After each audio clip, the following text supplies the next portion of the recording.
Voilà, mesdames, messieurs, comme nous sommes à Charleroi, je vais vous faire une semi-confidence. Lorsque j'étais enfant, je lisais Spirou. Disant ça, je vous livre quelques indications sur mes origines, puisque les enquêtes ont montré qu'on lisait Spirou dans les quartiers populaires et Tintin dans les beaux quartiers. Et si je me revendique en fait de cette lecture enfantine, c'est simplement pour que vous compreniez bien le titre de mon exposé. Quand je parle de reconnaissance difficile, cela signifie simplement que cette reconnaissance pour moi est inachevée. Il est très clair que pour moi, l'artification de la bande dessinée est en route et qu'elle se terminera. Maintenant, que la bande dessinée soit le 9e art, voire le 8e, parce qu'il y a toujours une polémique là entre certains Français et certains Belges à propos de cette dénomination, c'est un simple détail. Et quand je dis simple détail, dès qu'on parle de dénomination ou de définition, il y a tout de même des problèmes lorsqu'on parle de bande dessinée. Il y a peut-être aussi un autre problème comment dirais-je, un disciple de Pierre Bourdieu a résumé en 2 mots, Passeron, en disant que lorsqu'on parle d'un genre populaire, moi j'aime pas tellement parler de genre populaire à propos de la bande dessinée, parce que moi, genre populaire, ça se réfère à classe dominée. Et la bande dessinée n'a rien à voir avec un problème de lutte de classe, si vous voulez. Mais enfin, bon, lorsqu'on parle, disons, d'un genre non légitimé, il y a, si vous voulez, oui, ça va, oui, il n'y a pas. Il y a, si vous voulez, deux travers dans lesquels on peut tomber. Je crois que ça va un peu trop fort. Euh, c'est mieux. Soit le populisme, soit le misérabilisme. Le populisme consiste en quoi? À considérer la bande dessinée comme finalement un champ, un secteur autonome de relations, d'instances, d'agents, d'institutions, en oubliant complètement, si vous voulez, la domination ou en tout cas la marchandisation du phénomène. C'est un peu précoce, c'est un peu trop tôt que de définir la bande dessinée comme un champ autonome. Et moi, de toute façon, puisque je parle d'un processus d'artification, j'aurais tendance à dire que la bande dessinée, c'est une sorte d'art moyen, entre d'une part la culture mainstream, la culture tout venant, la culture qu'on aime ou qu'on n'aime pas, et d'autre part la culture d'avant-garde, si vous voulez. C'est plus ou moins là que je la situerais. L'autre tendance, le misérabilisme, c'est exactement l'effet inverse. C'est considérer, si vous voulez, que la BD est en permanence victime de détermination du légitime. Donc finalement, que la BD, c'est une sorte d'instrument d'aliénation, pour utiliser le vocabulaire de l'école de Francfort et notamment de ce qu'Adorno racontait à propos de la bande dessinée. Et ici, si vous voulez, ce produit alors de la culture de masse devient simplement une lecture enfantine, quoi. Nous sommes en marge, et lecture enfantine, ce n'est pas si péjoratif que ça, parce que moi je m'étais amusé à l'université à rassembler en fait romans photos, romans policiers, bandes dessinées, etc. Et j'avais collecté, si vous voulez, comme ça, toute une série d'expressions utilisées par les experts et les critiques concernant cette littérature. Alors, on voit que ce qui est ostracisé, c'est pas seulement que les œuvres, c'est aussi le public de lecteurs, ce sont aussi les créateurs. Et ça donnait une litanie comme celle-ci, littérature pour femmes de chambre, littérature à 2 sous, littérature de hall de gare, littérature de masse, stercoraire, vicinale, connexe, ersatz, exprimant un idéal inférieur, trivial littérature, comme on dit en Allemagne, Pulp Fiction aux États-Unis, manufacture du consentement, entreprise de crétinisation, fabrique du conformisme, entreprise complotiste. Ça, c'est du négri à propos du cinéma américain. Donc, parler de littérature enfantine, ce n'est donc pas si péjoratif que cela. Quand je vous disais que tout fait problème, prenez par exemple la dénomination, bande dessinée. Mais de quoi parle-t-on? En Europe, on n'a jamais travaillé par bande, on travaille par planche. Alors pourquoi appeler ça bande dessinée? Est-ce qu'on aurait dû appeler ça planche dessinée? Moi, je n'en sais rien, je vous livre ça à votre réflexion. Deuxième remarque, les créateurs. Faut-il les appeler des auteurs ou faut-il les appeler des artistes? Il faut savoir ce qu'on dit, parce que si vous dites auteur, vous vous référez à la littérature, ou en tout cas à l'analyse du discours, Et ça va coincer quelque part, parce que finalement, la bande dessinée, c'est un genre hybride, hein, c'est un mélange de texte et d'images. Alors, si vous dites référer à la littérature, référer au discours, ça signifie que vous allez essayer de comprendre la bande dessinée comme un système de signes, hein, comme la forme de l'expression, et vous allez essayer de rechercher les unités minimales qui permettraient de construire une structure, et vous n'allez pas y arriver. Hein. Pour certains critiques, comme Morgan par exemple, ben, la bande dessinée, c'est une sémiologie sans signes. Et si vous dites au contraire que le créateur de bande dessinée est un artiste, ben, nous voilà dans la peinture. Or, si vous prenez un tableau, ça se lit en général verticalement. Une bande dessinée, ça se lit horizontalement. Bon, vous avez déjà un petit problème là dès le départ. En plus, la bande dessinée, c'est tout de même une œuvre collective. Vous avez beau parler d'auteurs et d'artistes, mais enfin, il y a une participation très importante de l'œuvre est collective. D'ailleurs, je parlerai peu d'un auteur en particulier dans mon travail. Il ne faut pas oublier non plus l'importance de l'évolution du sociétal, c'est-à-dire de la conception que l'on se faisait de la culture à un certain moment. Aujourd'hui, certains psychanalystes et psychologues n'hésitent pas à dire que la structuration de soi, elle peut partir de la lecture de mauvais genres, ce qu'on n'aurait jamais osé dire il y a quelques années. Et quand je dis la lecture des mauvais genres, n'oublions pas que la bande dessinée, c'est pas un genre, c'est un médium.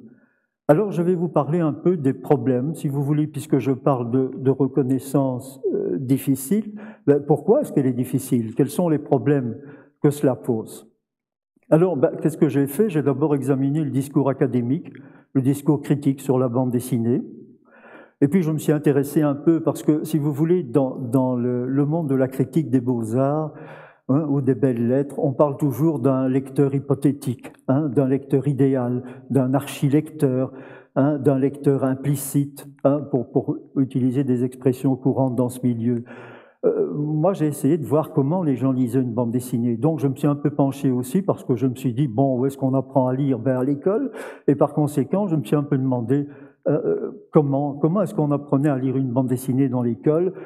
Bah, je me suis aperçu que c'était un petit peu catastrophique. Enfin, on travaille beaucoup avec la bande dessinée, mais on travaille peu sur la bande dessinée. Alors, autre problème, si vous voulez, je me suis aussi demandé si la lecture lettrée était susceptible de nous expliquer la bande dessinée, ou s'il ne fallait pas utiliser alors ce que certains appellent la lecture oblique, la lecture de braconnage, faire appel à Foucault, à Certeau, à Derrida. Hein, bah, je parlerai un petit peu de tout ça. Pour la Belgique, évidemment, la légitimation, la reconnaissance, elle provient de la question patrimoniale. Vous allez me dire, oh là là, on est parti vers le canon, là. Non, non, non, non, je ne vais pas aller jusqu'à De Wever et la NVA. Mais la question patrimoniale, elle a effectivement eu des ratés en Belgique, parce que finalement, malgré l'introduction de cours sur la bande dessinée dans les instituts des beaux-arts, il n'empêche que la légitimation nous est passée sous le nez. La reconnaissance légitime, elle provient du Festival d'Angoulême, qui est festival bien sûr qui se réalise en France en 1974. Et puisque je parlais des Français, ben, les Français en fait ont essayé aussi de légitimer leur position. Oui, ok. Bon, donc je disais qu'en France, la question patrimoniale ne s'est pas tout à fait posée, mais les Français ont mis un point d'honneur à essayer de trouver toute une série de dates, hein, d'événements qui manifestaient leur intérêt pour la bande dessinée depuis bien longtemps. Alors, j'ai trouvé par exemple 1962 le club de bande dessinée sous la direction de Claude Moliterni. J'ai trouvé aussi, au point de vue didactique, le fameux livre d'Antoine Roux, La bande dessinée peut être éducative, qui a marqué dans le fond une interrogation sur l'introduction de la bande dessinée à l'école. Les Français aiment aussi citer Serge Tisseron, qui est un psychanalyste qui a travaillé sur la bande dessinée, parce qu'en 1979, il a présenté une thèse où il ne parlait pas. Il se contentait, si vous voulez, de montrer des planches intitulées « Tentatives graphiques sur l'histoire de la psychanalyse ». Ça a eu un énorme succès parmi les happy few, hein, de la faculté de l'époque. Enfin, en 1971, il y a eu les premières leçons sur la bande dessinée en Sorbonne par Francis Lacassin. Et puis, tout le monde parle, et on parle encore aujourd'hui, désolé, du fameux article de Michel Serres sur les bijoux de la Castafiore, hein, où en gros, vous n'êtes pas capable de comprendre et de lire une bande dessinée si vous n'avez pas été initié au mécanisme de la communication de Jacobson. Hein. Donc voilà, la bande dessinée devenait alors un art à part entière. Et puis, bien entendu, il y aura le festival d'Angoulême. Hein. Et aujourd'hui, les Français ont décrété l'initiation obligatoire de la pratique culturelle dès le lycée. Donc, c'est quelque chose d'assez nouveau que je vous signale. Et en réalité, ce n'est pas l'antériorité de leur recherche qui a mené les Français à s'emparer de la bande dessinée, c'est simplement des luttes éditoriales, la faiblesse de l'institution littéraire en Belgique et la crise du livre qui a fait qu'à un moment donné, les Français se sont emparés de ce qui relevait peut-être un petit peu de notre patrimoine. Hein. Quand je parlais de crise du livre, je vous rappelle que le dernier Astérix est vendu à plus de 2 millions et le dernier Black et Mortimer à plus de 400 000 exemplaires. Il y a de quoi évidemment susciter l'intérêt. Alors, aux partisans, moi, de la haute culture, qui regardent toujours avec condescendance la bande dessinée, moi je leur dirais de toute façon que comment pouvez-vous déterminer le légitime sans comprendre ce qu'elle exclut? Je dirais peut-être aussi que les incontournables sont peut-être faits pour être contournés. Et qu'il est peut-être intéressant, avec la bande dessinée, d'apprendre comment se construit le légitime. Et puis j'aimerais bien citer Jules Vallès. Vallès disait « Quand on ne peut tout expliquer, il faut croire, à genoux devant le divin Racine ». Moi, je n'ai pas envie de dire « mettez-vous à genoux devant la bande dessinée hein, », voilà le 9e art tel qu'il apparaît. Hein, je préfère qu'on explique. Et le premier point contre quoi je voudrais m'insurger, c'est ceci, c'est-à-dire cette induction que les classes dominantes, ou en tout cas les gens du légitime, font entre, si vous voulez, les mauvais genres, dans lesquels on inclut la bande dessinée, que je rappelle n'est pas un genre, hein, qui induit automatiquement une mauvaise lecture, donc elle ne vous apporte strictement rien, hein, c'est une entreprise de crétinisation. Et bien entendu, ceux qui lisent de mauvaises lectures, hein, qui lisent de mauvais livres, sont inévitablement les classes dominées, sont évidemment les mauvais gens. Et ici, je voudrais simplement plaider en faveur de ne plus réduire le populaire à l'infantilisme, quoi. Alors, je dirais simplement que dans cette voie de légitimation, c'est tout de même encore assez récent, parce qu'en 1974, Le Monde traitait la bande dessinée de réactionnaire.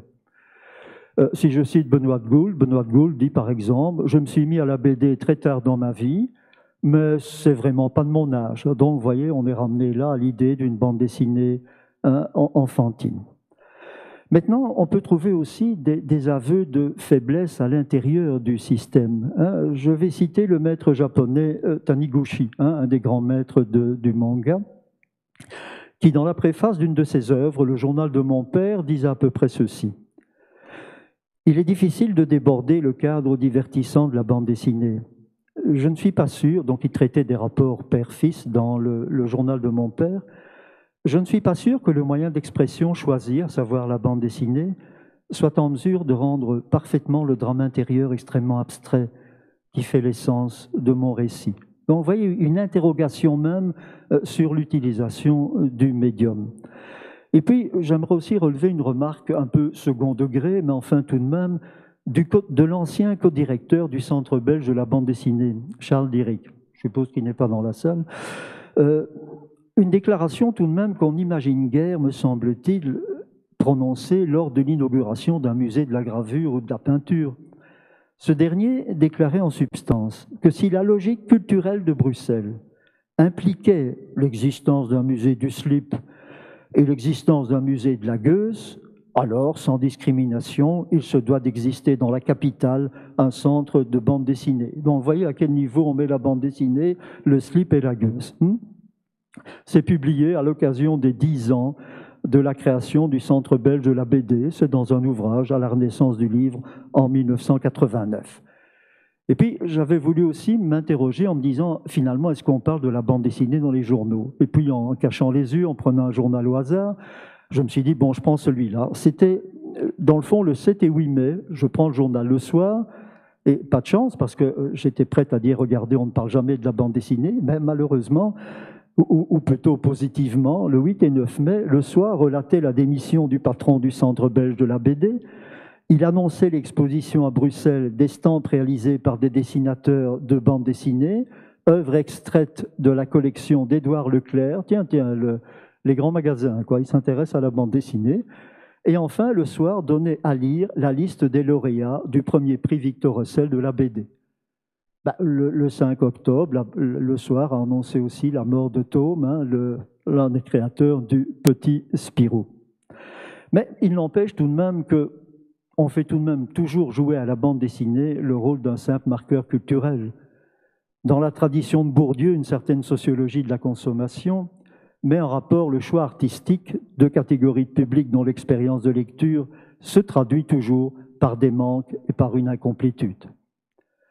Et c'est vrai qu'il faut constater là, malgré tout, et là j'insiste sur ce détournement marchand sur lequel je reviendrai. Et quand je parlais tantôt d'œuvres collectives, en général, si vous voulez, la tradition, le pouvoir créatif, parfois ça relève du scénariste, du décorateur, du lettreur, de l'encreur, du coloriste, et j'en oublie certainement. Mais bon, ça ne me dérange pas qu'on trouve dans le discours critique la thèse selon laquelle le créateur de Lucky Luke serait à l'origine de l'expression « la bande dessinée comme 9e art ». Moi, je veux bien. Moi, j'ai trouvé aussi que celui qui avait prononcé cela pour la première fois, c'est un critique qui s'appelle Claude Bay.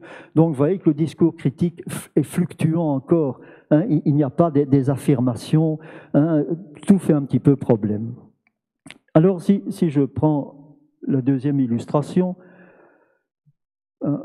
on pourrait dire, bon ben voilà, vous voyez, la bande dessinée se légitime, et la voilà qu'elle se met à mettre Proust en bande dessinée. Alors, la réponse est facile, hein, on a beau mettre Proust en bande dessinée, c'est toujours Proust qu'on assassine. Hein, et c'est vrai qu'on pourra alors simplement parler d'illustration, mais j'y reviendrai. Mais la question qu'on pourrait tout de même se poser aussi, c'est que jusqu'à présent, si des œuvres littéraires ont été des adaptations en bande dessinée, il n'y a toujours pas une adaptation qui a donné lieu à un roman littéraire important. Même si effectivement des auteurs, ça c'est assez nouveau, des auteurs importants, et je pense notamment au prix Goncourt de 1915, Mathias Sénard, prix Goncourt pour son roman Boussole. Mais Mathias Sénard vient de sortir, enfin non, est sorti l'année passée, une bande dessinée qu'on appelle roman graphique et qui s'appelle Prendre refuge. Donc là, vous voyez qu'il y a tout de même un intérêt assez récent pour la bande dessinée de la part de certains auteurs consacrés. Et la question, dans le fond, qu'on pourrait se poser, est-ce que si effectivement la littérarité, elle est difficile à cerner, mais en tout cas, elle existe dans certaines œuvres, et il n'y aurait pas une iconicité ou une certaine forme de littérarité dans la bande dessinée, c'est-à-dire des qualités qui feraient que la bande dessinée pourrait se comparer finalement à une œuvre légitime. C'est discutable, hein. Vous savez, Rimbaud, il aimait les peintures idiotes, Jean-Paul Sartre adorait, lisait les romans policiers, donc on est devant une littérarité incertaine. Et pourquoi est-ce que la lecture d'une bande dessinée ne reproduirait pas à l'identique ce qui a cours dans notre rapport à la littérature légitime? Je suis d'accord, mais à condition de ne pas s'imaginer qu'on lit comme on parle. Ça, c'est une expression de Danzig, dans un livre qui s'intitule « Pourquoi lire ?», où pour lui, en fait, on n'apprend pas à lire, on lit comme on parle. Donc l'effet artistique doit se manifester par lui-même. C'est une vaste blague. Moi, je veux bien que la bande dessinée puisse procurer autant, si vous voulez, de satisfaction qu'une lecture littéraire, entre guillemets, mais à condition que l'on enseigne les présupposés de la lecture de bande dessinée. Parce que sinon, et là je vais citer Lepage, qui est un des responsables de l'éducation populaire en France, et qui disait, vous savez, si vous jetez si vous jetez de l'engrais culturel sur la tête des pauvres, ça ne les fera pas grandir, et ils n'en voudront pas, parce qu'effectivement, il y a tout un travail à effectuer. Il ne suffit pas de dire à genoux devant le divin Racine. Alors, si la bande dessinée est une lecture enfantine, ben à ce moment-là, quoi de plus normal qu'il y ait une surveillance parentale, voire une surveillance étatique. Et vous allez avoir effectivement en France, nous le savons, en 1949, une loi de protection de la jeunesse qui va évidemment censurer la bande dessinée. Et aux États-Unis, vous allez avoir aussi une bande dessinée qu'on va appeler presque sous contrôle. Tout ça est résumé dans ce bouquin qui s'intitule La Rose sur le gangster de Crépin. Donc la bande dessinée serait un art sous contrôle, on ne peut pas dire ce que l'on veut. Et en fait, c'est amusant, aux États-Unis, cette censure qui a donné lieu au CCA, c'est-à-dire au Comic Code Author, date de 1954 et elle est due au psychanalyste Freddy Wertham, qui s'était surtout insurgé contre, finalement, Wonder Woman. Alors, Wonder Woman, c'est un personnage un peu particulier parce que, selon les époques, on l'a considéré évidemment comme un personnage érotique, comme un avilissement de la femme, et à d'autres moments, par exemple, en 2016, les Nations Unies, pour l'ouverture d'un congrès sur l'égalité des genres, avaient présenté comme symbole Wonder Woman. Donc, vous voyez que selon les époques, on va considérer que Wonder Woman a quelque chose d'intéressant ou bien on va se voiler la face. Et à propos notamment des super-héros de la bande dessinée, il faudra aussi tout de même cesser de considérer que ces héros de bande dessinée, ce n'est que de la gonflette et des ridicules bagarres. Il ne faut tout de même pas oublier que la plupart ont été créés par des gens de conditions modestes, des juifs issus de l'immigration, de tendance socialiste, et que finalement, ils présentaient ces super-héros comme des gens qui allaient combattre le nazisme. Donc il y avait une coloration politique à ces super-héros, et aujourd'hui on ne retient plus évidemment que le caractère un peu caricatural de ces personnages. On a complètement oublié l'origine de ces personnages et leur dimension politique. Alors, pourquoi est-ce qu'on peut aimer la bande dessinée? Simplement parce que si l'on est partisan d'une culture plurielle et d'une culture composite, il est clair que la bande dessinée pourrait servir à modifier, par exemple, comme disait Jacques Rancière, le partage policier du sensible. Rancière s'élevait contre l'utopie communautaire où chacun reste à sa place parce qu'il ne convient pas d'éveiller des capacités inédites dans les corps populaires. Thiers, le massacreur de la Commune, lui disait plus simplement, mais il mettait les deux pieds dans le plat, qu'un peuple civilisé est un peuple ingouvernable. Donc, par conséquent, Donc, modifier le partage policier du sensible. Je crois aussi qu'il est inacceptable cette culture du mépris qui associe groupes sociaux et types de choix culturels.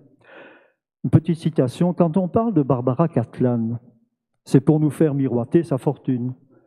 Quand on parle de Marguerite Duras, c'est pour faire miroiter son génie.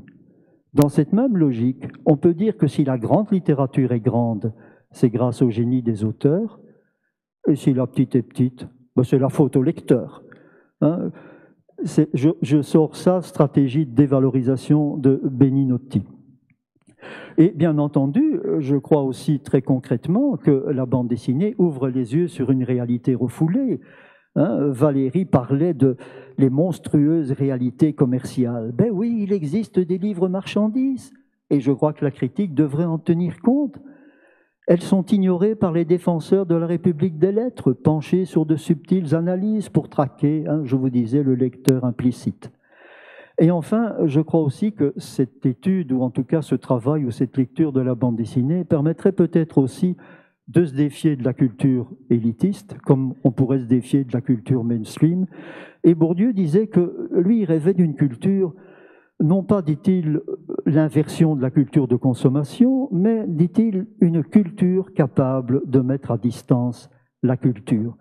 Bref, réfuter l'équivalence des mauvais gens, mauvaise lecture, mauvais gens. Et il est absurde, disait Oscar Wilde, d'avoir une règle douloureuse sur ce que l'on lit ou pas. Plus de la moitié de la culture intellectuelle moderne dépend de ce qu'on ne devrait pas lire.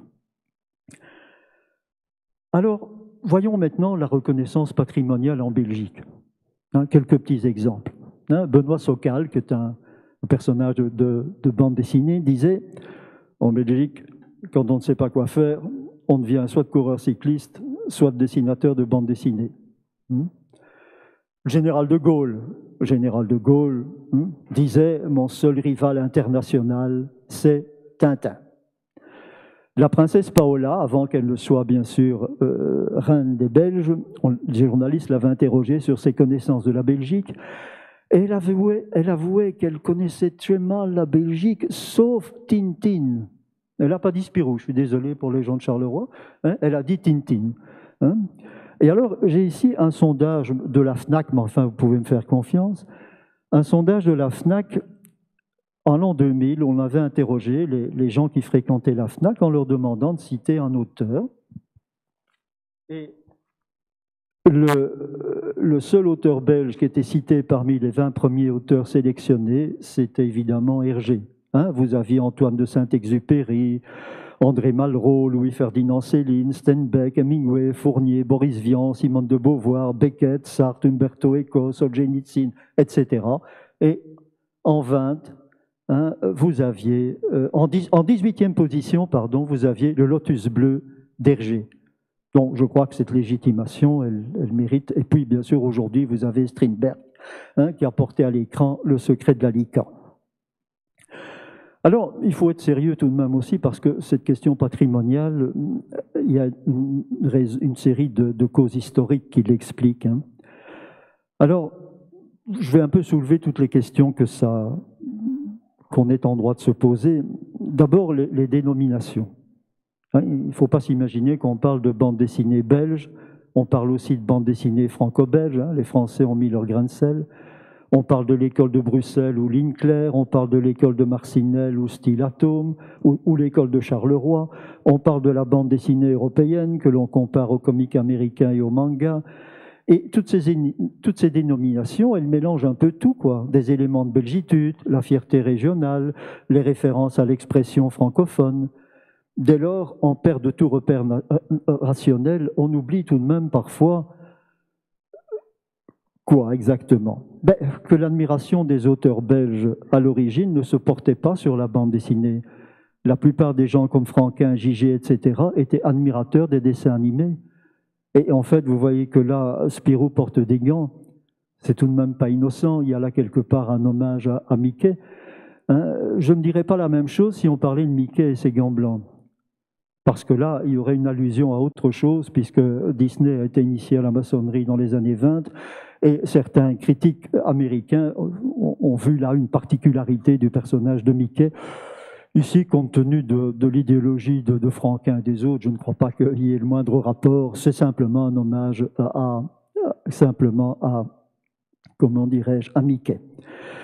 Et il ne faut pas oublier non plus, quand on parle de, finalement, patrimoine, que une production commerciale, elle vise, dans le fond, le marché, et un marché le plus large possible.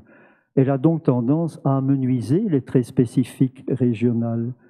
Elle a tendance, si vous voulez, à amenuiser l'origine.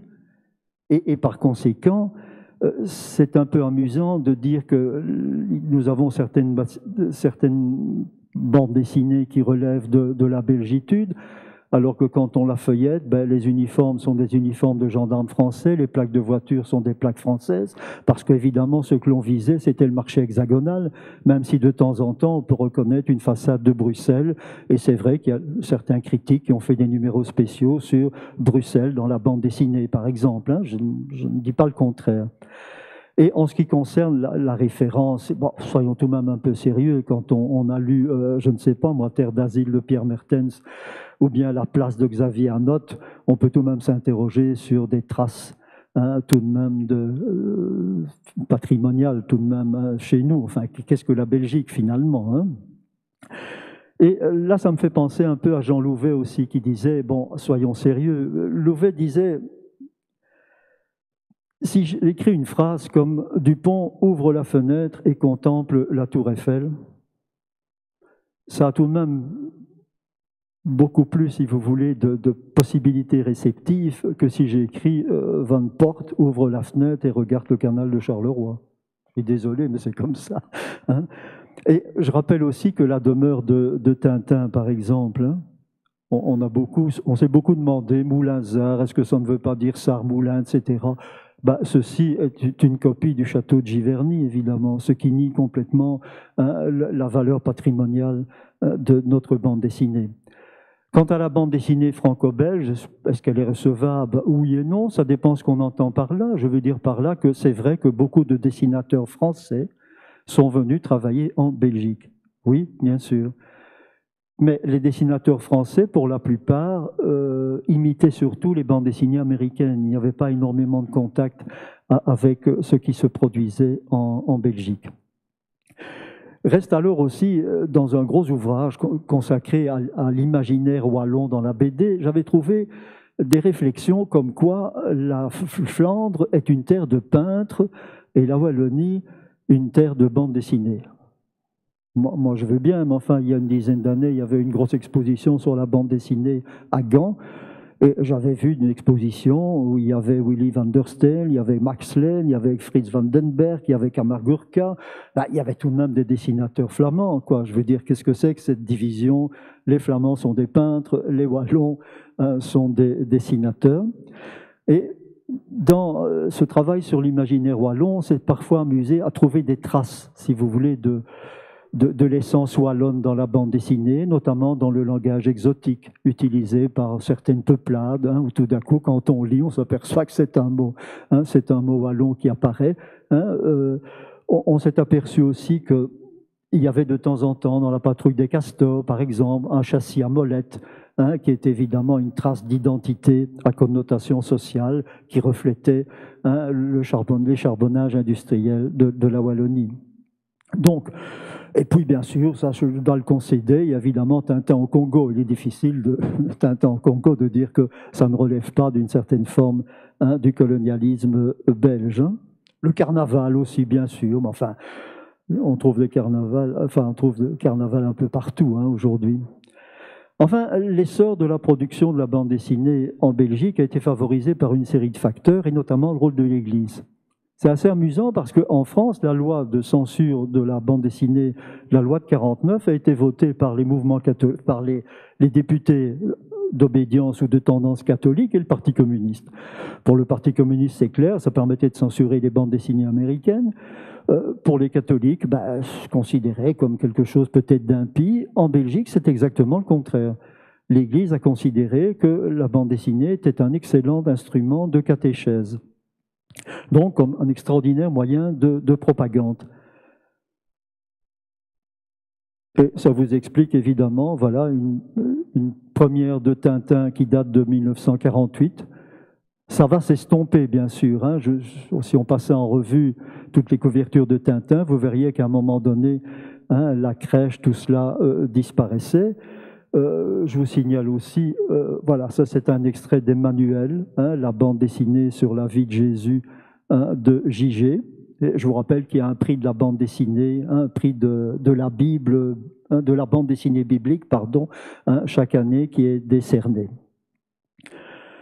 Il y a aussi, si vous voulez, le laisser pour compte, c'est-à-dire que c'est le mépris des éditeurs parisiens qui a fait que nous avons pu développer notre bande dessinée. Un éditeur parisien vise un prix Goncourt quand il ne vise pas le prix Nobel. Alors, à l'époque, la bande dessinée, c'était bon pour les petits Belges, si vous voulez. Il y a aussi, si vous voulez, la guerre 40-45 qui a favorisé l'expansion de notre bande dessinée, parce que la censure, bien sûr, a empêché l'arrivée des bandes dessinées américaines chez nous. Et la bande dessinée belge s'est conformée très vite aux impératifs de la censure française, puisque dans le fond, il s'agissait d'une bande dessinée très scout, au moralisme bienveillant, respectueux de la bienséance chrétienne. Et malgré tout, la commission de moralité française va tout de même épingler de temps en temps, par exemple, les aventures de l'épervier bleu, comme étant une bande dessinée un peu trop violente. On va aussi tiquer un petit peu avec la bande dessinée d'Hergé, on a marché sur la Lune, parce qu'il était question d'un suicide. Mais en tout cas, les éditeurs belges vont s'accommoder sans problème de cette censure et triompheront évidemment en France. Notez qu'aux États-Unis, nos bandes dessinées sont parfois aussi victimes de violentes critiques, par exemple les Schtroumpfs. Dans les Schtroumpfs, il y a le Schtroumpf noir, évidemment. Du coup, certaines sociétés antiracistes aux États-Unis ont protesté contre ce Schtroumpf noir. Et puis, on a accusé aussi les Schtroumpfs d'être une bande dessinée antisémite, parce que Gargamel, évidemment, avait un profil juif, paraît-il, ou en tout cas une caractéristique sémitique. Au Venezuela, par contre, les aventures du marsupilami, ça a fait bien rigoler les opposants à l'Amérique, parce qu'ils considéraient que le chasseur imbécile et qui rate sans arrêt la capture du marsupilami ressemblait à Donald Reagan. Donc ça faisait rire beaucoup les gens du Venezuela. Donc vous voyez que la censure, c'est quelque chose de tout de même un peu assez relatif. Hein. Alors, la reconnaissance patrimoniale produit bien sûr des effets d'artification. Hein. Dans les musées aujourd'hui, on vous présente des expositions de bande dessinée, mais c'est un peu bizarre parce qu'on vous montre des vignettes très souvent que l'on agrandit, qui ressemblent un peu à du pop art, mais c'est une négation totale de ce qu'est la vignette de bande dessinée, qui n'a de sens que parce qu'il précède et parce qu'elle, si vous voulez, implique, puisque c'est un strip qu'il faut en principe lire. Donc vous voyez que l'artification de la bande dessinée produit parfois des effets, je dirais, un peu négatifs. Et puis, quand vous agrandissez une vignette de bande dessinée, ben, le modelé, le dégradé, le problème de lumière, tout ce qui est intéressant en peinture n'existe pas. Hein. Les jeux d'ombre et de lumière dans la bande dessinée traditionnelle, elles n'existent évidemment pas. Et donc, ça se joue un peu au détriment, je dirais, de la case, hein, de la bande dessinée. Alors, il y a aussi une fierté patrimoniale qui consiste à dire, et là je reprends l'expression attitude mélioriste, de Richard Schoederman, qui est le spécialiste américain des arts de la rue. Schoederman disait que l'attitude mélioriste consiste à lire une bande dessinée comme on lit une œuvre légitime. Mais ça revient alors, dans une certaine mesure, à subordonner l'hybridité du médium, soit à la peinture, soit à la littérature, ce dont je vous ai déjà parlé. Et là, quand on pense par exemple aux bijoux de la Castafiore, on peut tout de même se demander s'il n'y a pas une réaction d'Hergé à ce sujet-là. Parce que finalement, la Castafiore, elle représente l'art légitime, mais elle est tout de même ridicule. Alors que Tintin, lui, représente la bande dessinée, et il est très sérieux, il est très appliqué. Donc on peut se demander s'il n'y avait pas de la part d'Hergé une volonté là de s'insurger contre les légitimes, hein, qui sans arrêt méprisent la bande dessinée. Hein, enfin, je dis ça comme ça. Hein, donc peut-être là, à la fois, il faut lutter contre les effets mercantiles de la littérature, de l'industrie culturelle, mais peut-être aussi contre les écrivains littéraires qui ont le monopole de la légitimité et qui dévalorisent, hein, la bande dessinée. Et puis, quand on continue à travailler sur ce processus de légitimation, on s'aperçoit aussi qu'après l'âge d'or, hein, qui se termine dans les années 70, ben, on ne peut pas dire que l'institution culturelle s'est beaucoup souciée de l'avenir de la bande dessinée. Ce sont les petits libraires qui étaient sans diffuseur, qui n'avaient pas de ressources, qui ont continué à propager l'idée d'une bande dessinée, si vous voulez, qui ont donné une pérennité à ce médium, mais sans malgré tout qu'il y ait des sources d'enrichissement de la part des créateurs. J'ai un peu fouillé ça, et dans l'Humanité, par exemple, en 2015, sur 1300 auteurs professionnels, 50 d'entre eux avouent vivre correctement. Dans Libération, 53 des auteurs de bande dessinée vivent en dessous du SMIC. J'ai constaté aussi qu'en France, l'aide à projet pour la bande dessinée s'élève à 346 500 €, alors qu'en Belgique, en 2016, l'aide à la bande dessinée s'élevait à 143 000 €, avec éventuellement un ajout de 50 000 € et de 10 000 pour certains projets. Ainsi que dans le fond, 6%, participation de 6% dans le budget du musée de la bande dessinée, qui est un budget de 1 600 €. Donc, malgré la mise en place des académies et le rôle joué par certains découvreurs, hein, comme Cossu ou Leonardo, etc., nombre d'auteurs ont été contraints, malgré tout, d'exercer un second métier, ou ont dû se limiter, ou ont dû limiter leurs ambitions et opérer des reconversions dans des domaines proches, hein, la publicité, par exemple, être coloriste, etc. Et en tout cas, la disqualification des lecteurs de BD relève sans doute de l'ignorance des pratiques culturelles réelles, mépris donc qui ne peut se départir d'une conception lettrée de la culture.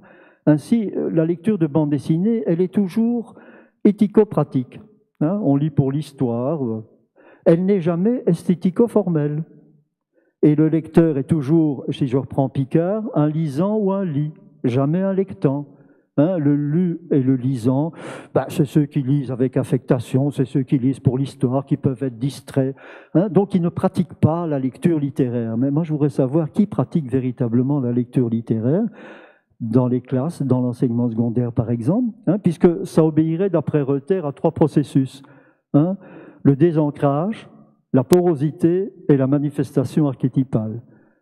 Bon, qu'est-ce que ça veut dire ça? Ça veut dire que vous lisez une bande dessinée et puis vous devez prendre la distance. Qu'est-ce que je viens de lire? Qu'est-ce que ça signifie?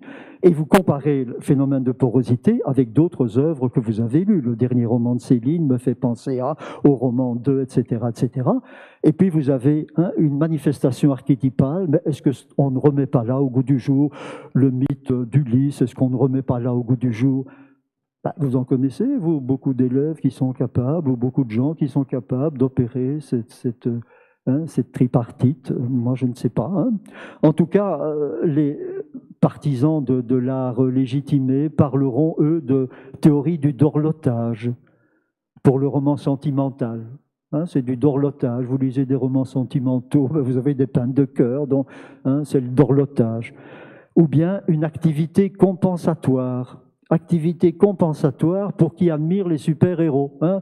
Moi qui suis malingre et peureux, le super-héros me donne activité compensatoire. Mais où allons-nous, quoi, hein? On déprécie finalement ce qu'il est culpabilisant de lire. Et à l'opposé, il y a quelque chose qui m'intéresse. Ça m'a toujours, si vous voulez, chiffonné, moi. Tintin, le journal des jeunes de 7 à 77 ans. Et puis je suis un jour tombé sur Jean-Paul Chemin, un vieux copain, qui travaillait sur les difficultés de lecture de la bande dessinée. Et il avait établi un classement, lui. Et il disait, voilà, je pars du degré 0, du degré 1, c'est la page, forme géométrique, la page égale à une case. Ça doit être très facile à reconnaître et à deviner. Puis il passait au graphisme forme naïf, puis il passait à la caricature, puis il passait à la BD semi-réaliste, puis il passait à la BD réaliste, et puis ça continuait bien sûr, l'hyperréalisme, etc., etc. Alors pourquoi est-ce qu'il faisait ça? Il disait ceci, dans le fond, si je regarde Tintin c'est du 3 au niveau du personnage. Par contre, si Tintin est assis dans une voiture, le tableau de bord, il est vraiment mimétique, c'est une vraie reproduction, c'est du 5. C'est réaliste, donc c'est 3 et c'est 5. Et puis, le petit personnage là de Milou, il y a chaque fois un petit animal qui accompagne le héros. Eh bien, l'affect rend la lecture plus facile. Donc, ce n'est plus du 3, ce serait du 2,5. Et vous voyez que, sans aller jusqu'à de 7 à 77 ans, il y avait cette idée dans le fond, ou l'arrière-fond qui est sémiotisé, par exemple, où on ne retient que ce qui est essentiel à la narration.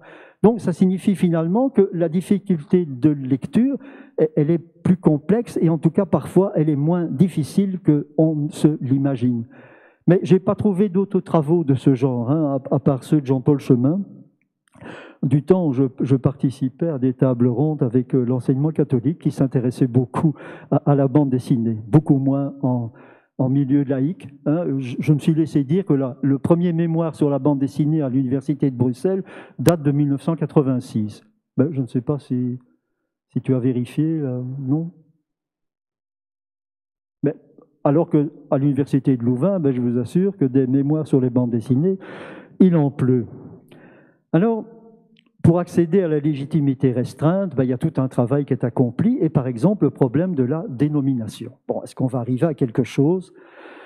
Si vous voulez, ça donne ceci aujourd'hui. Je remplace bande dessinée par quoi? Bande peinte, cinéma inanimé, art invisible, littérature dessinée, médium populaire, art séquentiel, chant scriptologique, figuration narrative, si je mets l'accent sur le dessin, narration figurative, si je mets l'accent sur le récit, ou roman graphique. Il semblerait que roman graphique l'emporte, mais moi j'avoue qu'un roman graphique, je ne sais pas ce qui va suivre, bon, en général ils étaient publiés dans la revue à suivre, mais dans le roman, bon, je veux bien que le roman graphique a des précurseurs, hein, Will Eisner, Hugo Pratt, Franz Masserel, Commès, Commès, non, c'est déjà du... Mais quand on dit roman graphique, ça traduit tout de même la domination de la culture, enfin de la littérature tout de même, qu'on le veuille ou non. Et c'est une réduction peut-être de la bande dessinée à l'aspect narratif. Et puis, il n'y a pas de propriété objective. Qu'est-ce qui me permet de dire, par exemple, que... Attendez, il faudrait que je m'y retrouve. Donc, les romans graphiques ressembleraient à des livres objets, etc. Et ça, c'est un roman graphique. Oui, mais ça n'a pas le format. Enfin, je veux dire... Donc, du point de vue format, il n'y a pas moyen de se mettre d'accord. Du point de vue de l'ambition, oui, les auteurs envisagent véritablement une carrière. Précédemment, à part Hergé, les autres étaient plutôt des artisans. Oui, il y a un style qui change, oui, un côté d'une pictorialisation sans doute. La longueur aussi, c'est vrai que vous avez aujourd'hui, je n'en ai pas apporté parce qu'il me faudrait 3 valises, mais enfin, quand vous prenez From Hell, par exemple, c'est une énorme brique de 600-700 pages, c'est énorme, évidemment.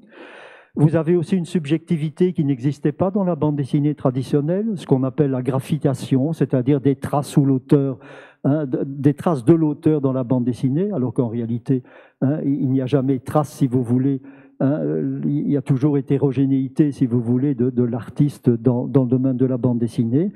Et puis aujourd'hui, le roman graphique s'assimile peut-être un peu à ce qu'on appelle la BD de reportage.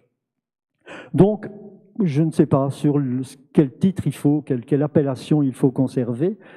Sur les repères historiques, on a fait tout de même quelques progrès. Je veux dire par là que maintenant, on réduit un peu la dimension historique du phénomène. Donc, on ne compare plus la bande dessinée, les peintures murales égyptiennes, les gestes symboliques paléolithiques ou l'origine sumérienne. Donc, ça paraît tout de même un peu plus sérieux. Mais quand on parle de BD classique, très souvent, la BD classique, elle est dénoncée comme conventionnelle. Ce n'est pas un signe, comme en littérature, de légitimité ou de reconnaissance. La BD classique, c'est une BD conventionnelle, donc c'est une BD qu'il ne faut pas respecter, sinon on est créateur, on doit faire autre chose, quoi. Et de toute façon, Anne-Marie Thiès, qui a travaillé sur le roman populaire, dit qu'au XIXe siècle, c'est exactement la même chose. Les lecteurs de romans populaires ne connaissaient pas non plus ce qui avait existé avant et s'en fichaient éperdument, quoi, et ne connaissaient pas les noms des auteurs.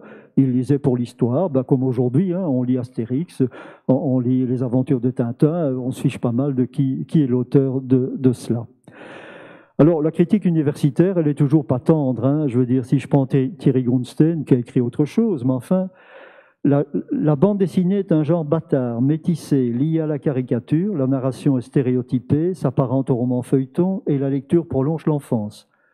Pour Daniel Coeñas, la BD est un art populaire avec sa prévisibilité, ses lieux communs, ses répétitions, c'est la loi de la série, sa fin heureuse par conformité, aucune originalité donc, car on ne peut excéder le genre puisqu'il faut modéliser les attentes en racontant une histoire.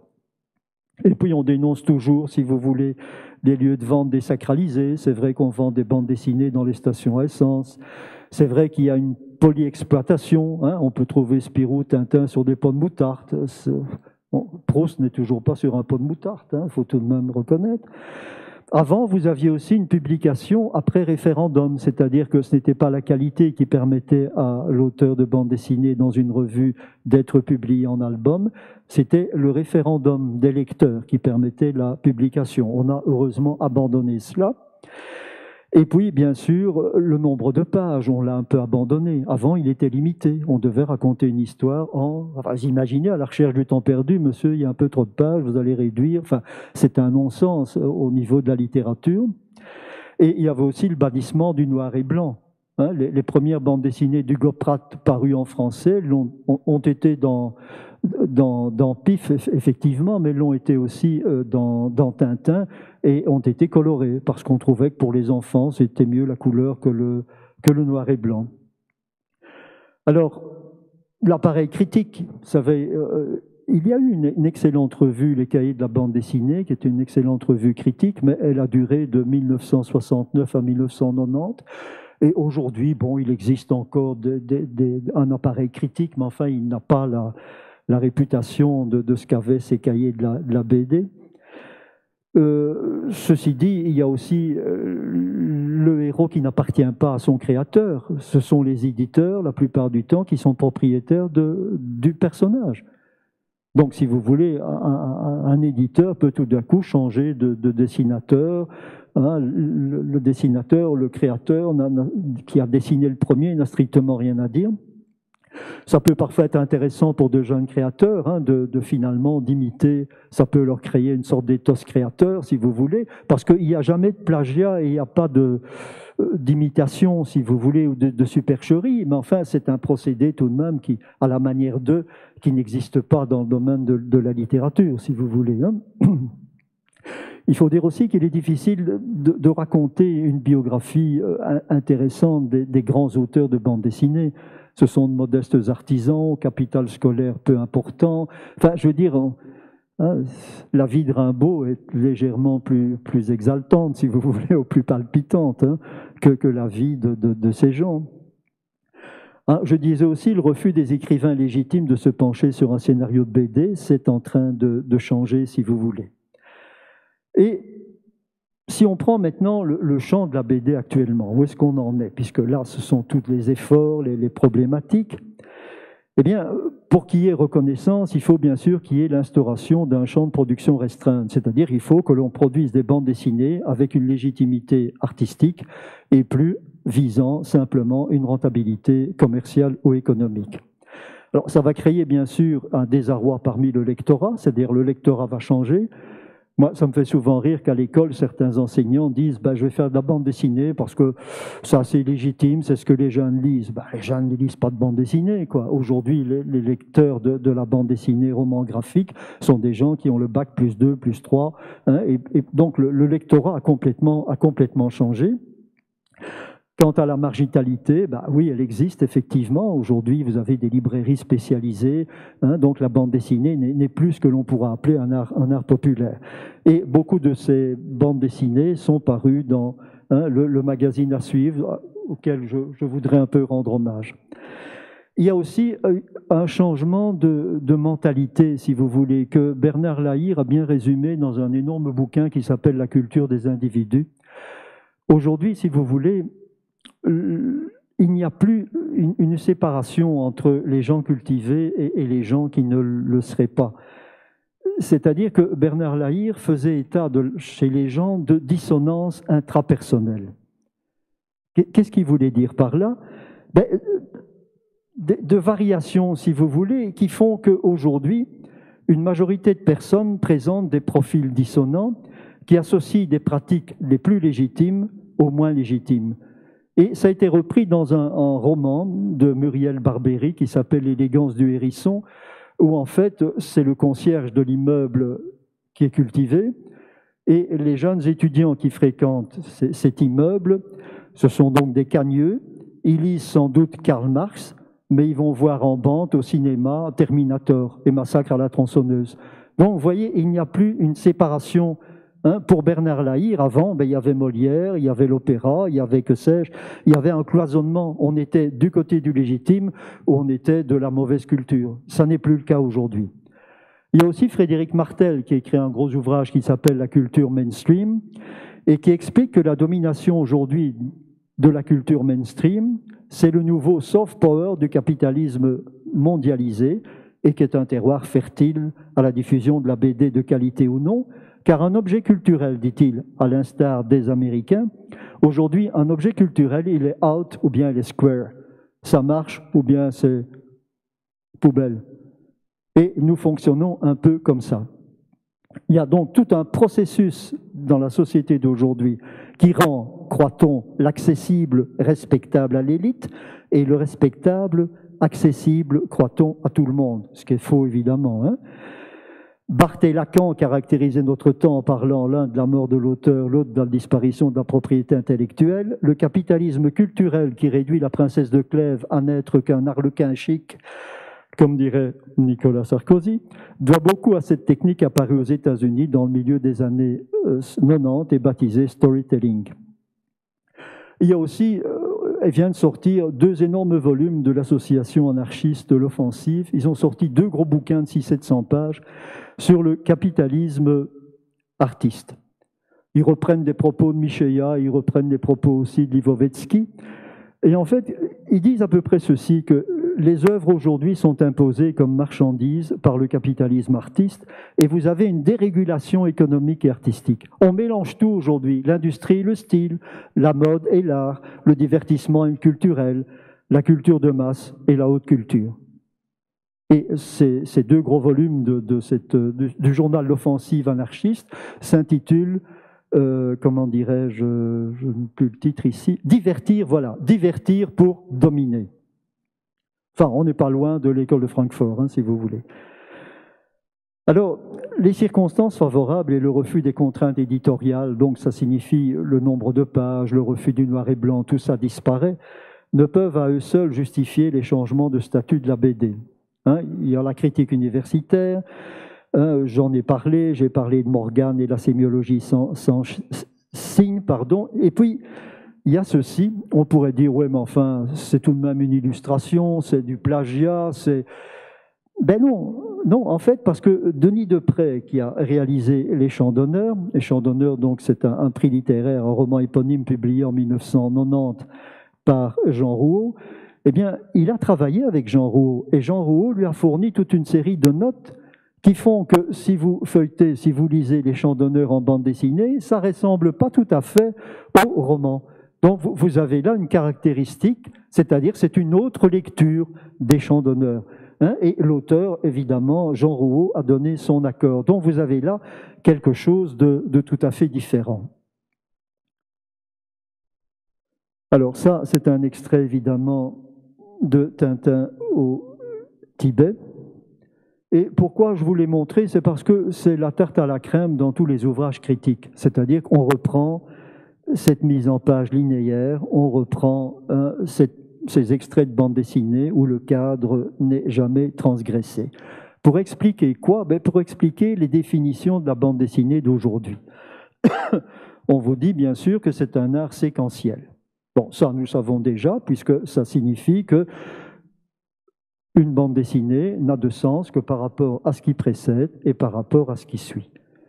Et que dans cet art séquentiel, c'est aussi un art invisible.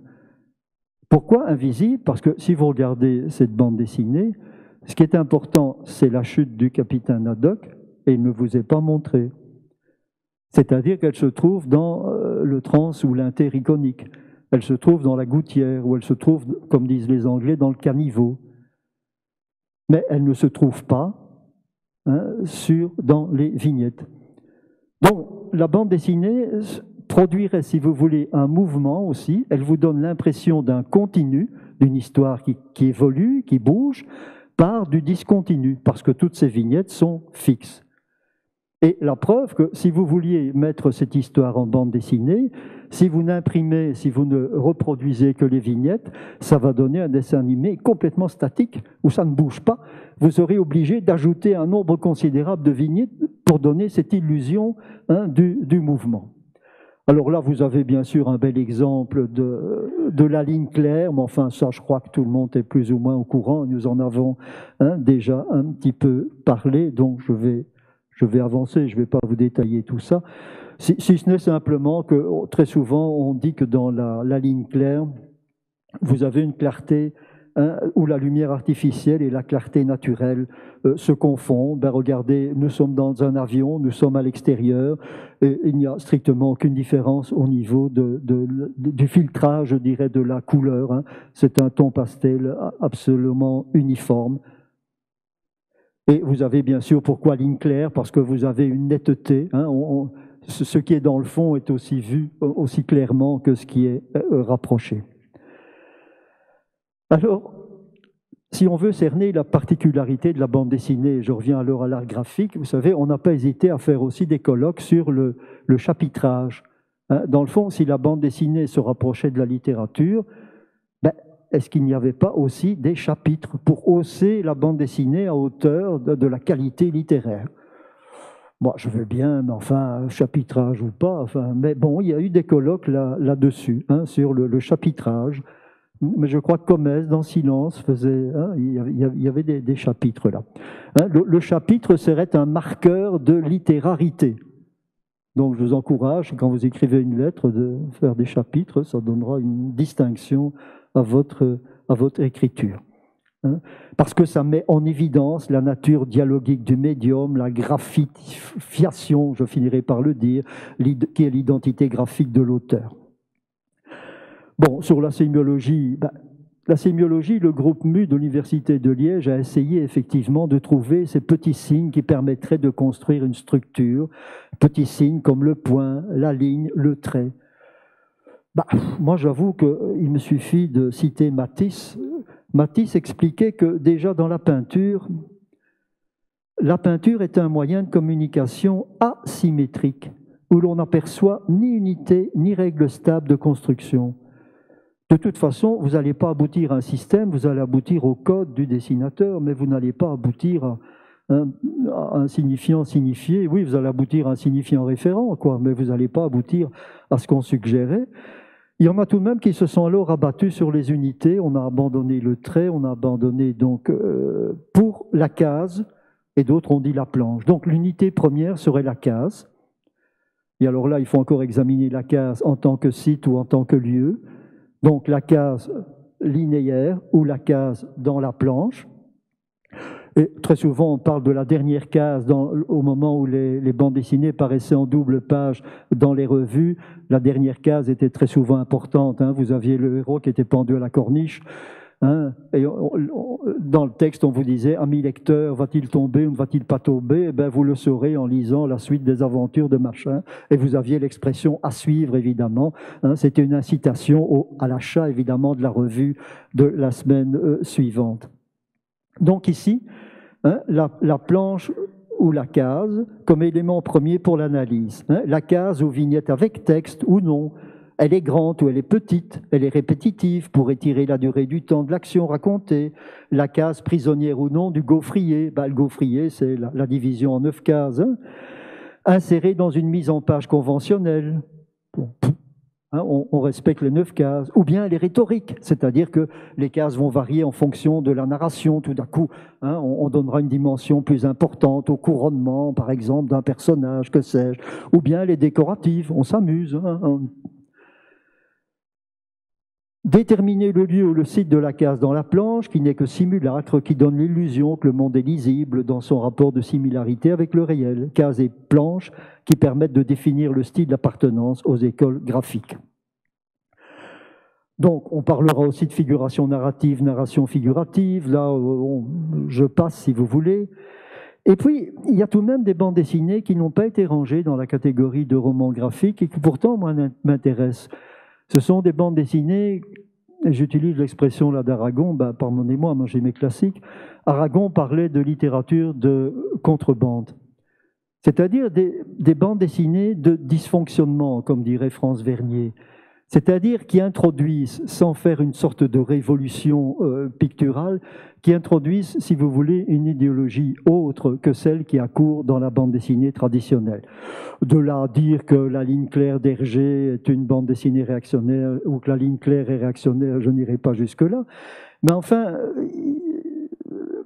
Fresneau des Ruelles disait « c'est ridicule ce que vous racontez parce que la politique en bande dessinée, elle ne peut se traiter que de manière insignifiante. » Bon, argument discutable, hein, parce que moi je crois que toute esthétique est grosse d'une métaphysique et qu'il existe des idéologies imagées. Que le contenu, si vous voulez, politique n'est pas extérieur à l'iconicité, mais enfin donc des auteurs qui opèrent des distorsions, des dysfonctionnements, qui affectent évidemment plus le texte que le dessin. Et si vous voulez, ça ressemble tout de même aussi à une des composantes du XIXe siècle du roman populaire. Hein. Il y a toute une frange du roman populaire qui était anticléricale, communarde et en un mot anticonformiste. Alors là, je citerai quelques noms, si vous voulez, proches de la BD franco-belge. Anne Kress, par exemple, qui réalise une indianisation des westerns. Christin et Mézières, qui font de Laureline dans un univers de science-fiction, un personnage féminin qui ridiculise Valérian. Hein, ça, c'est n'allez surtout pas voir le film de Luc Besson, c'est un véritable massacre. Mais les aventures de Valérian, super-héros, est un personnage complètement ridicule, enfin, qui met 50 pages pour accomplir un exploit que Laureline accomplit en 3 vignettes, quoi, en disant « oui, c'est toi, super-héros », etc. Donc c'est tout de même là quelque chose qui me semble important. Vous avez alors ce qui paraissait dans Pif, hein, c'est-à-dire les aventures de Rahan, de chez Ray Lécureux, hein, qui était un homme de la préhistoire, qui montrait la progression des hominidés et l'ignorance du savoir en s'opposant à toute interprétation téléologique, hein, de l'histoire, ou encore cette BD de Torné et Giroux, qui malheureusement n'est pas achevée parce que l'un des deux est mort, je ne sais plus si c'est de Toré ou Giroux, dont le héros, hein, il est là, qui s'appelle Louis Laguigne, hein, Louis pas de chance. Ben, vous voyez, il a un beau parcours, hein. C'est un ex-poilu, un ex-mutin de la mer Noire, un chômeur, un révolté, républicain en Espagne, antifasciste en Allemagne et en France, personnage donc qui traverse avec une sensibilité de gauche les errements de l'histoire. Et puis, en 1979, verra aussi ce qu'on considère, moi, comme un chef-d'œuvre de la bande dessinée, je dirais, les politiques, hein, Les Phalanges de l'Ordre Noir, ouvrage emblématique du genre, considéré comme un des meilleurs romans, hein, de l'année. Ça nous change peut-être un peu, mais enfin, oui, j'en parlerai après de Spirou. Je suis désolé de massacrer Spirou à un moment donné, mais enfin, je continue. Et je dirais que ceux qui ont poursuivi cette source, c'est peut-être la BD de reportage. Hein, le roman graphique va continuer cette tradition progressiste. L'auteur se mue en journaliste d'investigation et se positionne par son immersion dans le sujet traité, avec ce qu'on appelle d'ailleurs le journalisme gonzo, hein, c'est-à-dire impliqué à la première personne, avec de fortes connotations politiques. Le genre traite de l'évasion fiscale, des secrets d'État de la France-Afrique, de la colonisation en Palestine. Là, vous avez un des chefs-d'œuvre, hein, de Sacco, une BD américaine, et bien sûr des luttes ouvrières. Il y a évidemment un problème pour la bande dessinée de reportage. Moi, je vous encourage à lire, hein, c'est une énorme brique. C'est évidemment qu'elle est toujours battue par l'information de la presse écrite, quoi. On met plusieurs années, Sacco a mis plusieurs années à parler de la Palestine, hein. On ne peut pas égaler, si vous voulez, hein, le travail des journalistes, évidemment, hein. BD de reportage, quelque part, il y a un problème là, si vous voulez. Et si je continue, si vous voulez, il faudra en arriver maintenant à la critique iconique qui va délaisser l'analyse idéologique. Hein. Donc maintenant, je ferme cette parenthèse sur ces bandes dessinées de contrebande, si vous voulez. En fait, l'effort du renouvellement de la bande dessinée va surtout porter sur le travail de déconstruction des codes opérés par les courants d'avant-garde dans le champ de la bande dessinée. Donc, on va en arriver à quelque chose qui, moi, me désole, si vous voulez, c'est que l'émancipation de l'art et l'art de l'émancipation seront donc toujours des entreprises étrangères l'une à l'autre, BD ou pas, dans le monde des lettres. Hein, mais on va pister l'iconicité, comme on traque la littérarité, on va décréter que le noir et blanc est une forme d'écriture, on applaudit à toute métafiction où le récit n'est plus l'écriture d'une histoire, mais l'histoire d'une écriture. Hein, on va déconstruire le romanesque, on va apprécier les œuvres en fonction de leur degré de distanciation. Voilà encore une BD, un roman graphique, hein, qui vous raconte l'odyssée des soldats français qui ont combattu avec Ho Chi Minh contre la colonisation française. Donc, dire que la BD est une lecture pour imbéciles ou pour idiots, hein, il y a de la matière, hein, si vous voulez. Alors là, nous entrons dans la BD d'aujourd'hui, si vous voulez. Hein, c'est prendre refuge. Donc, il y aura des œuvres en fonction de leur degré de distanciation. Alors, bon, je passe, hein, rapidement là. Je vais essayer de rassembler tous les éléments et bien sûr de citer Bourdieu, parce que Bourdieu disait ceci: le refus du romanesque est inséparable d'un effort pour ennoblir le genre. Donc, bien sûr, il n'est pas facile de clarifier les orientations des avant-gardes. Moi, j'entends par avant-garde la 5e couche, le 9e rêve, l'association, Fréon, Amok, les requins marteaux, Cornelius, etc. Ce sont des associations de créateurs de bandes dessinées. L'une des phases évolutives est d'abord la constitution en groupement alternatif. Ils ne veulent plus rien avoir à faire avec le système de diffusion des BD traditionnels, cherchant à constituer les outils propres pour leur production, l'exposition et la distribution. Il y en a d'ailleurs qui ne le vendent pas, ils le font à l'occasion simplement d'expositions. Cette volonté éditoriale se manifeste par le culte du livre-objet et le refus de l'album traditionnel. Ce militantisme culturel vise bien entendu à l'autonomie. Et bien sûr, après l'indépendance de la pratique, viendra bien sûr un large éventail de préoccupations qu'il est difficile de rassembler. Mais il y a tout d'abord, puisque je parlais des classiques tantôt, il y a le rejet de la tradition, contre la tutelle du genre et le récit explicite. Le refus également et logiquement de produire pour une revue, car cette procédure de formatage tue le talent. On doit fournir des planches tous les 15 jours ou tous les mois. Ce n'est pas possible de créer comme cela une œuvre. Le refus des fausses innovations. Donc, il refuse d'abandonner le gaufrier. Or, ici, vous avez un exemple où le gaufrier saute. Je peux vous donner peut-être un autre exemple aussi. Voilà. Là, vous avez un gaufrier plus ou moins respecté, car sa rigidité fait son oubli et sa régularité est une sorte d'écriture. Rejet également des mises en page spectaculaires. Pour eux, la BD n'est pas un cinéma de papier.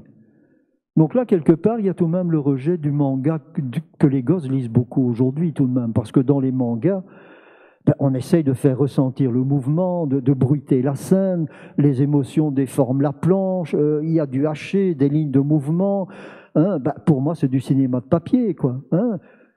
Et bien sûr, la longueur, là, c'est facile dans le manga d'allonger. Il suffit d'ajouter, si vous voulez, la connexion se fait de vignette à vignette, mais si vous ajoutez, au-delà de l'action à l'action, si vous ajoutez de point de vue à point de vue et de moment en moment, vous pouvez faire 500 pages sans moindre problème.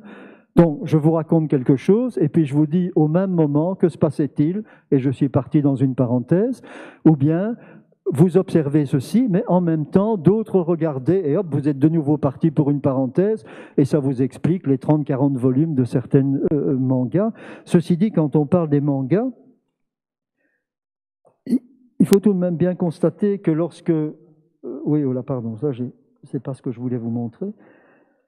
Lorsque vous avez des mangas qui ont reçu le label de légitimation, elles apparaissent comme des mangas, comme des bandes dessinées tout à fait normales, c'est-à-dire le culte du livre-objet, bien sûr, comme un roman graphique, et on ne lit pas de la droite vers la gauche, et vous n'avez pas ces petits bouquins complètement massacrés, livres de poche, qui sont aux mains de nos adolescents, quoi. Ça, c'est Taniguchi, un des grands maîtres, vous voyez que on voit tout de suite par l'impression que l'on a affaire évidemment à quelque chose de légitime. Picturalisation du récit et usage de solvants. On utilise du sang de bœuf, du white spirit, c'est de la bande peinte, une iconisation du texte, un tracé toujours hésitant pour brouiller la lisibilité. Là, vous avez l'exemple. Refus du réalisme. Ils sont pour le réalisme, mais pour eux, le réalisme, c'est Picasso. Ce n'est pas le réalisme socialiste et ce n'est pas la peinture réaliste traditionnelle, évidemment. Le dessin doit marquer la discontinuité et opter pour le noir et blanc, qui suggère alors que la couleur décrit. Il faut dire aussi que la couleur, souvent, c'est beaucoup plus cher, et comme ces gens, ces groupes d'artistes marginaux n'ont pas toujours les moyens, donc il y a à boire et à manger dans ce qu'ils disent là. En fait, pour eux, il n'y a pas de consécution apparente, alors qu'en réalité, la narrativité se déploie, par exemple, sur une dizaine de pages, quoi. Le monde de référence ne coïncide pas dans les champs d'honneur entre ce qui est dit, ce que le texte dit et l'image que l'on voit. Il y a un désaccord permanent, quoi. Tout le travail novateur va consister à substituer à la sémiologie de la BD une théorie du fait graphique. On parle de mots, là. Les effets d'incertitude, je veux bien, ne plus parler de style graphique, mais d'écriture, sans que l'approche soit inspirée de la linguistique. L'accent est mis sur la créativité, Celle-ci prend pour objet le questionnement sur elle-même, c'est la matière qui suscite l'émotion, et par la discontinuité des images, elle pulvérise la normativité du langage de la communication. En fait, tout ça, on l'a déjà entendu dans le nouveau roman, hein. Lorsque Robbe-Grillet et les autres sont arrivés sur la scène littéraire, vous avez eu ce type de discours, évidemment, hein. Alors, certains sémiologues voudraient que le récit dessiné soit anti-référentiel, anti-mimétique. Or, le dessin n'a tout de même rien d'arbitraire, il est analogique et repose sur un rapport entre signe et référent. On n'est pas dans le langage et sa double articulation, mais bon, la nouvelle BD pratique la disnarration, comme dirait Robbe-Grillet, et ce faisant, elle rompt avec la complicité auteur-lecteur. L'énonciation graphique devient métadiscursive, la narration métalangage par rapport à ce qui est raconté. Fritz Haber, on dirait presque un film muet, hein, ça ressemble plus à de l'aquarelle. En fait, si vous voulez, dans ces avant-gardes, ils ont résolu le problème, hein. Ceux qui travaillaient un peu, comme disait Aragon, avec une BD de dysfonctionnement, quelque part, ils voulaient peut-être poétiser la révolution. Ici, on est dans révolutionner la poésie, hein. On est dans le dilemme de Mayakovsky, hein, puisque Mayakovsky disait il faut choisir, hein, ou bien on poétise la révolution, ou bien on révolutionne la poésie. Hein, ici, je crois qu'on poétise la révolution, hein, me semble-t-il. Maintenant, il y en a qui vont essayer de tout récupérer, hein, en disant oui, on poétise, mais on révolutionne. Et il y a un bouquin qui a fait beaucoup de bruit à l'époque qui est sorti, qui s'intitulait « Le camarade Mallarmé », hein, puisqu'il y avait dans ce livre une analogie entre le refoulement de la matérialité en matière iconique, hein, le refoulement si vous voulez, de la matérialité scripturale, et le refoulement de la marchandise dans le système capitaliste. Donc vous voyez qu'il y avait là une analogie possible, hein, donc il n'y avait ni autonomie, mais il y avait aussi un engagement. Donc là, on revient avec les théories structuralo-marxistes. Hein. Mais bien entendu, en finale, on se coupe de son lectorat habituel. Voilà, ça c'est aussi une bande dessinée qui me semble intéressante. Hein. Je suppose que tout le monde la connaît. C'est une première bande dessinée à avoir obtenu un grand prix, hein, aux États-Unis. Ça nous change tout de même, cette bande dessinée de la Shoah. Ça nous change tout de même à ce qu'on trouvait dans Spirou. Je ne vais citer qu'un exemple, mais en 1951, dans Spirou, dans les histoires de l'oncle Paul, on trouve 4 pages intitulées « Les cadets de l'Alcazar ». Et qu'est-ce qu'il y a dans les cadets d'Alcazar? Une apologie du fascisme et du franquisme. Et une apologie du génie du colonel Moscardo, une fripouille fasciste. Voilà ce que moi, en tant que gosse, j'ai lu quand j'étais petit. Eh bien, je préfère manifestement aujourd'hui lire Maus de Spiegelman. Hein. Avant, je referme la parenthèse, je suis un peu désolé de dire ça à Charleroi, hein, mais ça existait. Maintenant, si vous voulez que je passe en revue Tintin et les blagues antisémites de Tintin, je peux vous en montrer une. Hein. C'est au début de quoi encore? Tu pourrais peut-être me dire, parce que je ne comptais pas vous le dire. Non, ça ne te dit rien? La bande de BD, oui. Où il y a deux vignettes antisémites qui ont été supprimées. L'étoile mystérieuse, voilà, nous y sommes. Hein. Au début, vous avez un prophète qui tape dans un banc en disant « la fin du monde est proche », etc. Et le prophète dit « oui, nous aurons la peste bubonique et le choléra, et ce sera la fin du monde, valet de Satan ». Et vous avez 2 juifs, on ne peut pas s'y tromper, hein, le nez, la barbe, la chapka. Hein. Tu as entendu, Isaac, la fin du monde, si c'était vrai? Ce serait une bonne petite affaire, hein, Salomon. C'est toi, je dois 50 000 francs à mes fournisseurs, comme ça je ne ferai pas bas payer. Voilà, ça c'est ce qu'on trouve dans effectivement la bande dessinée d'Hergé en pleine guerre et en plein génocide. Quoi, hein. Donc il y en a pour tous les goûts. Hein. Alors, maintenant, j'en arrive à la bande dessinée dans l'institution scolaire, très rapidement. J'ai un collègue qui me disait, oh ça c'est très facile, hein, la bande dessinée en milieu scolaire, c'est illustration, c'est motivation et c'est instrumentalisation. Illustration, parce qu'effectivement, dans les cours d'histoire, hein, c'est important de montrer effectivement la reproduction. Bon. Motivation, les jeunes lisent de la BD, bah, je vous ai dit que ce n'était pas vrai. Et l'instrumentalisation, c'est que très souvent, là j'ai quelques exemples, mais je ne sais pas l'heure avance là, je ne vais pas trop m'attarder là-dessus, on peut y revenir si vous voulez.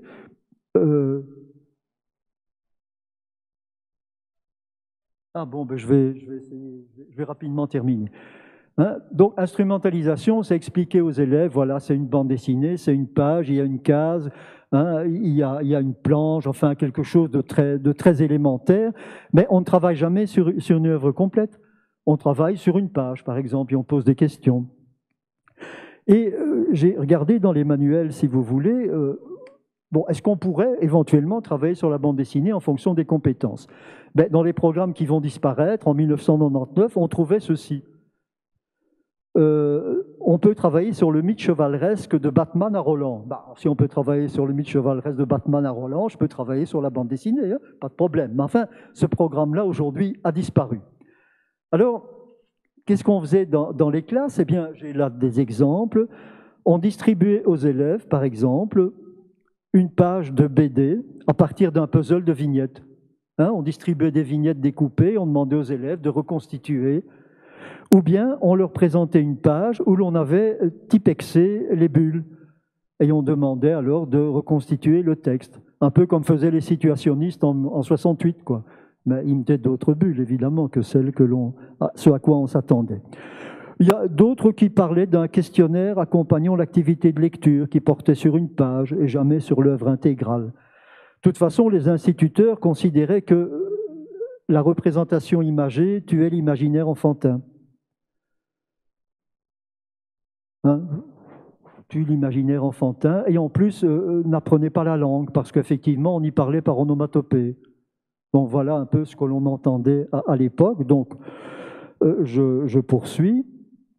Il y a le problème là qui est posé, je crois que c'est celui de la culture esthético-graphique absente de la formation des enseignants.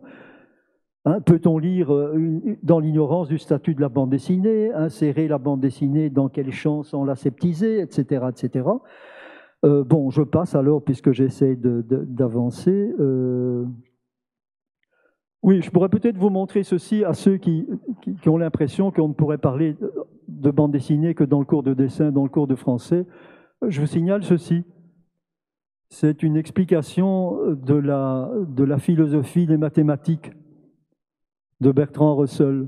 C'est Bricmont qui m'avait refilé ce bouquin. Alors, si vous croyez que la bande dessinée, c'est une lecture enfantine, je vous conseille de lire Logicomique. Hein, vous m'en direz des nouvelles. Hein, vous apprendrez peut-être quelque chose sur les mathématiques. Hein, mais enfin, voilà, hein, je vous signale ça en passant. Bon, alors, on me demande... Oui, j'avais encore oublié une petite chose, c'est que il y a certains comiques, là, dans le domaine de la critique, qui ont cru pratiquer une lecture symbolique de la BD. Sous prétexte que l'écriture graphique était une lecture qui fonctionnait par ellipse, par symbole et par analogie, ils se sont dit, ben, on peut aussi projeter une lecture symbolique sur la bande dessinée. Alors, il y a des tas de lectures maçonniques sur la bande dessinée, il y a aussi des lectures christiques. Alors ça, je vais... Université de Louvain, bien sûr. Hein, Au début de cette boule de cristal, Haddock s'efforce en effet, à l'instar de l'illusionniste Bruno, de changer l'eau en vin, ce qui rappelle le miracle des noces de Cana. C'est ainsi que l'on peut glaner divers échos de l'Apocalypse de Jean dans l'Étoile mystérieuse, la prédication de Philippulus, le prophète, ou dans les 7 boules de cristal, l'importance symbolique du chiffre 7. Tintin se rapproche également du Jésus des évangiles, ce célibataire qui proclamait « Laissez venir à moi les petits-enfants ». Tintin prie le soleil comme Jésus son Père. Aie pitié de tes fils. Certes, ce n'est pas lui qui occupe le centre de la composition, etc. Cependant, la différence de ces derniers, Tintin n'est jamais désigné comme fils d'un tel. Nous savons qu'Haddock eut une mère. L'absence de tout enracinement familial ne confère-t-elle pas à ce héros quelque chose de surhumain? À l'instar de Jésus déclarant « Qui m'a vu a vu le Père », Tintin n'hésite pas à s'identifier à Dieu lui-même, etc. etc. Hein, vous avez tout un livre comme ça, enfin si c'est ça la nouvelle lecture de la bande dessinée, hein, autour de la figure christique de Tintin. Donc voilà. Je crois que je peux m'arrêter là si vous voulez. Oui, à propos de... Oui, défendre peut-être un peu, là, une petite piquante de Corbitaire. Dans le soir du 19 juin, et puis je termine, hein, dans le soir du 19 juin 19, de Corbitaire dit ceci. La plupart des bandes dessinées d'aujourd'hui ne proposent presque plus de texte à leurs lecteurs. Le récit passe essentiellement par l'image. Les phylactères se lisent en 5 minutes par album. Bon. C'est vrai que... Oui, là... Ah ben voilà, ça c'est la... Zut alors.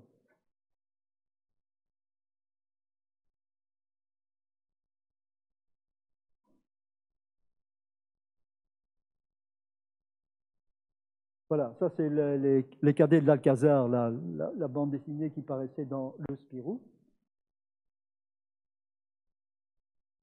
Mais donc, c'est vrai que vous avez peu de texte, mais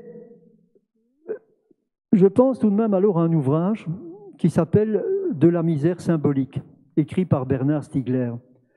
Et Stiegler explique que la conscience humaine est temporelle et que le sens provient de l'enchaînement des vignettes.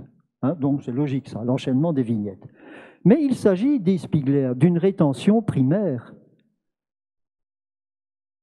Donc, si les vignettes, si nous avons de la BD traditionnelle, vous avez affaire à une rétention primaire.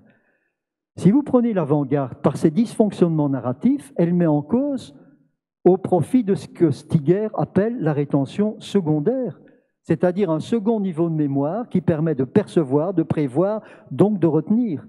Il faut donc, par ces éléments d'altérité, comprendre que cette idée d'une histoire en images lue en 5 minutes repose sur des préjugés d'un autre temps. Vous allez lire ça en 5 minutes. Mais ça vous raconte quoi? Ça vous raconte 2 histoires d'amour, l'une qui se déroule en 1939, une qui se déroule aujourd'hui. Il est question de Bouddha, il est question de réfugiés, il est question de tous les problèmes de l'immigration, prendre refuge, hein, quelque part, c'est du bouddhisme. Donc, vous voyez qu'il y a autre chose, c'est à vous de vous laisser pénétrer par cette bande dessinée. Bon, j'arrête alors, hein, je n'ai pas de conclusion. Si, une tout de même. Encore une, et puis j'arrête. Hein, je la destinais à Jean-Pierre Devroy, mais qui n'est pas là, parce que c'est quelqu'un qui a parlé beaucoup du vin et du champagne. Alors, pour ceux qui n'aiment pas la bande dessinée, je vous conseillerais tout de même, hein, puisque dans le fond, les approches multiples de la bande dessinée recourent à différentes stratégies, prenant soit le parti de l'image ou du texte, ou celui de l'homogénéité des éléments constitutifs des sommes graphiques. Bref, où le code est spécifique, où l'on suggère la comparaison avec d'autres systèmes de référence. Eh bien, moi, je vais vous en proposer un autre. Ici, c'est la littérature, la peinture ou le cinéma. Si aucun cloisonnement ne doit jouer, franchissons donc la ligne de démarcation entre le milieu de la vigne et le monde des lettres, en lisant le roman graphique d'Étienne Davodo, Les Ignorants. Donc, Les Ignorants, c'est le récit d'une initiation croisée entre un vigneron, qui ne connaît rien à la BD, et un créateur de BD qui ne connaît rien au vin. Et ce cocktail, au sens propre comme au figuré, ne pourra décevoir les lecteurs ou les spectateurs de bande dessinée, manière donc de lever les malentendus en matière de théorie critique sur la bande dessinée. Voilà, je m'arrête là, promis juré.